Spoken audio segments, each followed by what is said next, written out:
താളം നോവൽ തുടരുന്നു. ഇല്ല, ഞാനിപ്പോ വന്നതേയുള്ളൂ. കുഞ്ഞി മുഹമ്മദിന്റെ കവിളിൽ നുള്ളി കുഞ്ഞിമു. ഭാഗ്യം, അവളൊന്നും കേട്ടില്ല.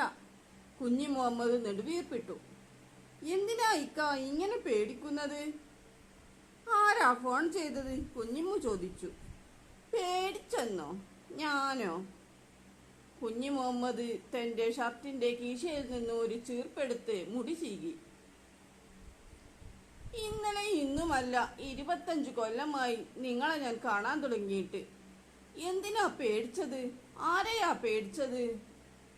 എന്നോട് പറയൂ. കുഞ്ഞി മുഹമ്മദിന്റെ താടിരോമങ്ങളിൽ തലോടി. ഒന്നുമില്ല കുഞ്ഞിമു, എല്ലാം നിനക്ക് വെറുതെ തോന്നുന്നതാ. അങ്ങനെയെങ്കിൽ അങ്ങനെ. കുഞ്ഞിമു അകത്തേക്ക് കയറി ചോറ് വാർക്കാൻ തുടങ്ങി.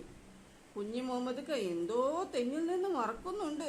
അത് കണ്ടുപിടിക്കണം, കുഞ്ഞിമു ചിന്തിച്ചു.